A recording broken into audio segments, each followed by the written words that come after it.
দল বনে যেতে পারে। জাপান, কোরিয়ার মতো বিশ্বমানের দলকেও রাখবে চোখ রাঙানোর মতো ক্ষমতা।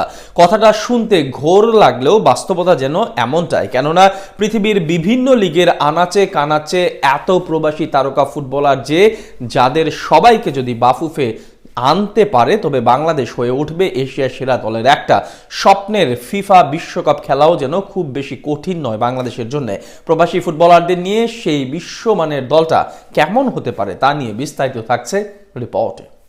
বাংলাদেশ ফুটবলকে পথিক হয়ে পথ চেনাচ্ছেন একজন হামজা দেওয়ান চৌধুরী। বাংলাদেশ ফুটবলের এই স্বপ্নসারথী লাল সবুজের হয়ে মাঠে নামার ঘোষণা আসার পর থেকেই দেশের ফুটবল পাগল সমর্থকরা এখন স্বপ্নবনে আবারও দক্ষিণ এশিয়ার শ্রেষ্ঠত্বের সিংহাসনে আরও একবার আহরণ করবে বাংলাদেশ ফুটবল দল। না, শুধু দক্ষিণ এশিয়াই নয়, বরং বাংলাদেশ ফুটবল প্রেমীরা চাইলে স্বপ্ন বনতেই পারে এশিয়া জয়ের। বাংলাদেশের জন্মলগ্ন থেকে যে ফিফা বিশ্বকাপ খেলার স্বপ্ন দেখে, সে স্বপ্ন বাস্তবতার আলো দেখা সম্ভব। কি কথাটা শুনে মনে হচ্ছে পাগলের প্রলাপ? আপনার এমনটা মনে হলেও বাস্তবতা তাই। কেননা বিশ্বের বিভিন্ন দেশে যেসব বাংলাদেশি ফুটবলার রয়েছে, তাদের সবাইকে যদি এক সুতোয় গাঁথা যায়, তবে এশিয়া জয় কিংবা বিশ্বকাপ খেলা অসম্ভব কিছু নয়। চলুন বাংলাদেশি বংশভূত বিভিন্ন দেশের লিগ মাতিয়ে দিয়া ফুটবলারদের নিয়ে একটু আলোচনা করা যাক। প্রথমে দেখা যাক সুলিভান ব্রাদারদের, কাভান সুলিভান এবং কুইন সুলিভান। কাভান সুলিভানের মাত্র 14 বছর বয়সে অভিষেক হয়েছিল মেজর লিগে। বর্তমান যে লিগটিতে খেলেন স্বয়ং ফুটবল জাদুকর লিওনেল মেসি। শুধু তাই নয়, ফিল ফোডিয়ার হয়ে মেসির ইন্টার মায়ামির বিপক্ষে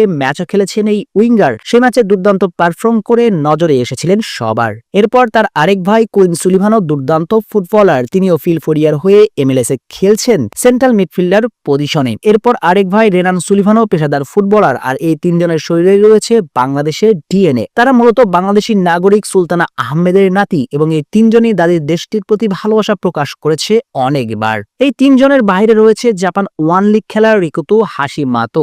জাপানিজ ক্লাব ভিসেল কোবের হয়ে খেলছেন এই মিডফিল্ডার। শুধু তাই নয়, ইতিমধ্যে অভিষেক হয়ে গিয়েছে এএফসি চ্যাম্পিয়ন্স লিগ এলিটে, যেখানে খেলেন দ্য গ্রেট ক্রিস্টিয়ানো রোনালদো। অর্থাৎ তার দল আল নাসরের বিপক্ষে মাঠে নামলে তিনিও মুখোমুখি হবেন CR7-এর। তিনি যে কত বড় মাপের ফুটবলার সেটা বলার প্রয়োজন পড়ছে না আর নিশ্চয়ই। আর এই ফুটবলারের সঙ্গে বাংলাদেশের সম্পর্কটা সরাসরি শিকরের। কেননা হাশিমাতুর বাবা একজন বাংলাদেশি, তাই শিকরের টানে হাশিমাতু ঠিকই একদিন না একদিন ছুটে আসবেন লাল সবুজের দেশে। এর পরের মনোযোগটা দিতে হবে তানহিল শালিকের দিকে। তিনিও হামজা চৌধুরীর মতো ইংলিশ ফুটবল মাতাচ্ছেন। যদিও তিনি এখনো বয়সভিত্তিক দলের ফুটবলার, ইংলিশ ক্লাব স্টেভেনেজের অনূর্ধ্ব 18 দলের ফুটবলার তিনি। এই ফুটবলার খেলেন অ্যাটাকিং মিডফিল্ড পজিশনে। আর এই বয়সে বল পায়ে যা করেন তা দেখে চোখে ধাঁধা লেগে যায়। স্থানীয় ক্লাব সমর্থকরা তো তাকে আর্জেন্টিনার পাবলো আইমারের সঙ্গেই তুলনা দিয়ে থাকেন। আর সবচেয়ে বড় সুখবরটা হচ্ছে, ইতিমধ্যে হামজার মতো বাংলাদেশি পাসপোর্ট পেয়ে গিয়েছেন।